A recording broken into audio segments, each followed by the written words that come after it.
बिस्मिल्लाहिर्रहमानिर्रहीम। By air freight अगर import export करनी हो तो उसके लिए कौन सी इनकोड टर्म यूज़ होती हैं और उसकी डॉक्यूमेंटेशन कैसे होती है, ये मिस फ़रीदा मुमताज़ का क्वेश्चन है। पहले तो देखते हैं कि डॉक्यूमेंटेशन क्या होती है एयर फ्रेट कंसाइनमेंट के लिए। तो डॉक्यूमेंटेशन सेम होती है।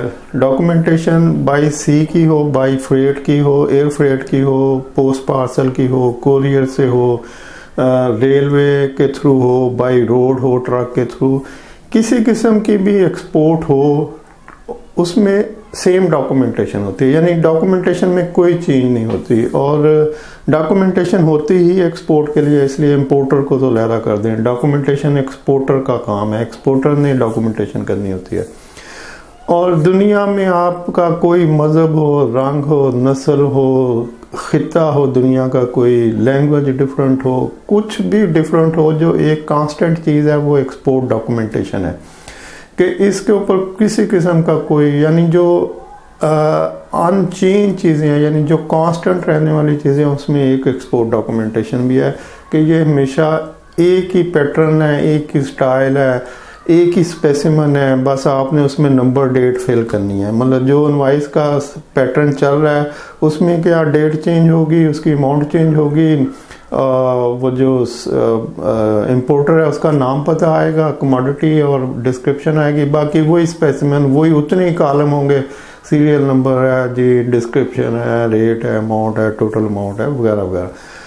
तो कोई भी स्पेसिमेन उठा लें, बिल ऑफ एक्सचेंज का, इनवॉइस का, पैकिंग लिस्ट का, ये तीन ही पेपर होते हैं, इसके अलावा तो कुछ नहीं होता। Bill of lading, airway bill, बिल्टी, कोरियर सीज, ये आपको उस कंपनी ने देनी है जहाँ पे आप अपनी शिपमेंट बुक करवा रहे हैं। Certificate of region chamber of commerce ने देना है। ऐसे और भी कोई डॉक्यूमेंट है तो वो भी किसी ना किसी एजेंसी से रिलेटेड होगा अगर रिक्वायर्ड हुआ।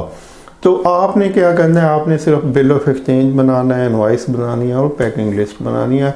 और इनवॉइस और पैकिंग लिस्ट भी सेम ही होती है, बस पैकिंग लिस्ट के ऊपर रेट और अमाउंट नहीं होती, इनवॉइस के ऊपर रेट और अमाउंट होती है। बाकी सारे का सारा स्पेसिमन पैकिंग लिस्ट का सेम इनवॉइस ही होती है।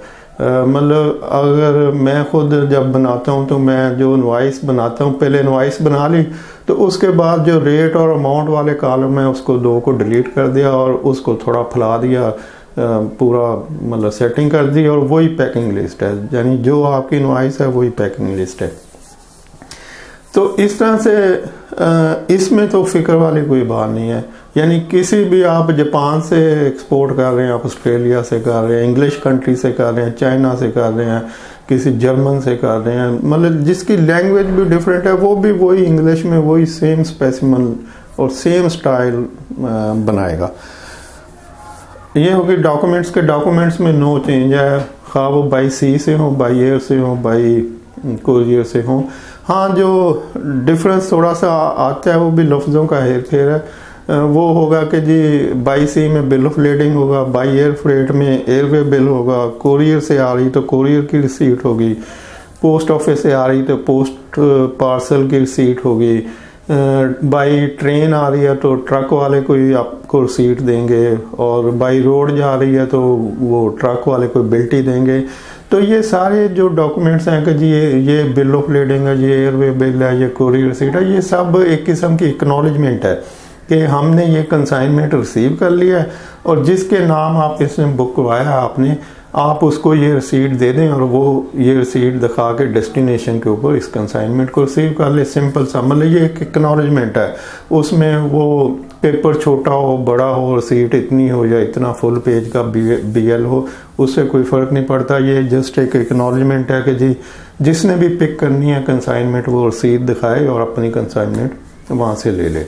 तो इसलिए डॉक्यूमेंट्स को तो क्लियर है कि डॉक्यूमेंट्स में कोई चेंज नहीं होती, खा कोई भी मीन्स ऑफ ट्रांसपोर्टेशन हो। अब चलते हैं कि बाई एयर फ्रेट के लिए आपको कौन सी इनकोड टर्म यूज़ करनी चाहिए। तो जो इंटरनेशनल चैम्बर ऑफ कॉमर्स ने 11 इनकोड टर्म्स फॉर्मुलेट की हुई हैं, तो वो कहते हैं कि जी आप ये टोटल 11 की 11 जो टर्म्स हैं वो बाई एयर के लिए भी यूज़ कर सकते हैं और बाई रोड के लिए भी यूज़ कर सकते हैं। यानी बाई सी को भी छोड़ दें, कि टोटल 11 की 11 टर्म जो हैं ये बाई एयर और बाई रोड में रेल भी आ जाती है, रोड में वो जो बाई रोड भी आ जाता है, बाई रेल भी आ जाती है, और एयर फ्रेट में बाई एयर आ गया। तो उसके बाद बचता है एक ही पोर्शन बाई सी। बाई सी से मुराद आपके पानी वाला पोर्शन, यानी बाई सी में अगर नहर से जा रहा है, कोई रिवर है, दरिया है, कोई भी वाटरवे है, जैसे मतलब आर्टिफिशियल कोई वाटरवे है, तो वहाँ से उसको भी बाई सी ट्रीट किया जाएगा। अगर कोई रिवर है उसको भी बाई सी किया जाता है। नहर स्वेज से जब गुजरते हैं जहाज तो वो भी बाई सी होगा। तो सी में सी से मुराद है एनी वाटरवे, तो ऑल वाटरवे इज बाई सी। तो अब जो बाई सी कंसाइनमेंट होगी उसके लिए ये 4 टर्म्स जो हैं वो फिक्स हैं कि बाई सी में FOB हो सकता है, FAS हो सकता है, CFR हो सकता है और CIF हो सकता है, कि आप इन 4 में से कोई टर्म यूज़ कर सकते हैं बाई सी। और अब आप कहेंगे कि जी एक्स वर्क्स क्यों नहीं हो सकता, तो एक्स वर्क्स बाई सी में नहीं आता, एक्स वर्क्स आएगा बाई एयर में और बाई रोड में। तो जब भी बाई सी कंसाइनमेंट होगी बस उसमें ये 4 टर्म्स आएंगी, FOB, FAS, CFR और CIF। और जो बाई एयर और बाई रोड है उसमें ये 4 भी आएंगी और बाकी 7 भी आएंगी। तो बाकी 7 क्या है, एक्स वर्क्स है, FC है, CPT है, CIP है, DAP है, DPU है, DDP है।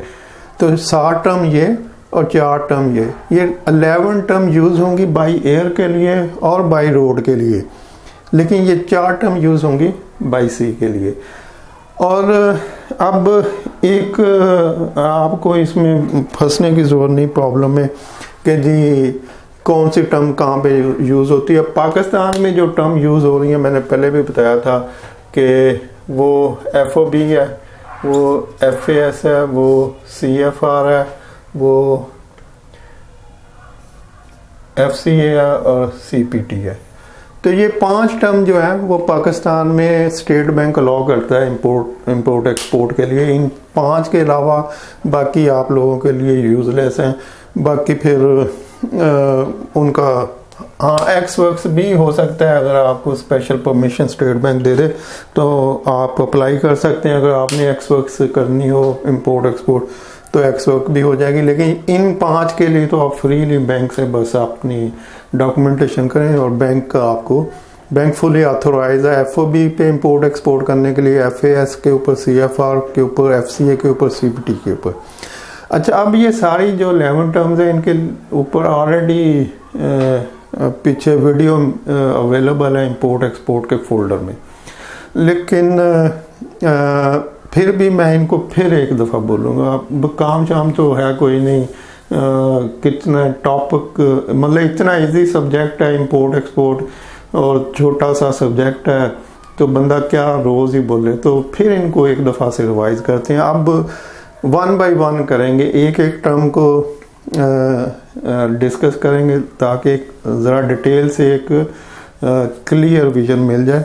तो नेक्स्ट मैं इनको एक टर्म्स को क्लियर करूँगा कि ये क्या है। किसी भी इनको टर्म में बस 2 चीज़ें इन्वॉल्व होती हैं, यानी टर्म जो यूज़ होती है वो नंबर 1 कि फ्रेट किसने पे करना है, नंबर 2 रिस्क किसका है। यानी इन को टर्म्स को डिफाइन करने का जो बेसिक पर्पस था इंटरनेशनल चैम्बर ऑफ कॉमर्स का वो ये था कि इंपोर्टर और एक्सपोर्टर के दरमियान जो मैक्सिमम डिस्प्यूट बनते थे वो यही बनते थे कि जी कंसाइनमेंट डैमेज हो गया तो आपका कसूर है, आप जिम्मेदार हैं, आपका नुकसान हुआ है। वो कहता नहीं जी आपका नुकसान हुआ है, आप खरीद चुके हैं। तो इसको डिसाइड करने के लिए इनको टर्म फार्मूलेट की गई। नंबर 2 फ्रेट किसने पे करना है, इसको डिसाइड करने के लिए इनको टर्म्स को फार्मूलेट किया गया। तो ये जो 2 चीज़ें हैं कि किसका रिस्क इन्वॉल्व होगा, कहाँ से कहाँ तक, और कौन फ्रेट पे करेगा कहाँ से कहाँ तक, ये हर टर्म्स के ऊपर डिफरेंट है। तो इनको एक करके देखेंगे, लेकिन पहले हम अपनी जो 5 टर्म्स हैं जो पाकिस्तान में हैं उनको करेंगे, फिर बाकी सारे भी कर लेंगे कि चलें थोड़ी नॉलेज और इन्फॉर्मेशन बढ़ेगा। और कंटिन्यू करते हैं। Thank you very much. अल्लाह हाफिज़।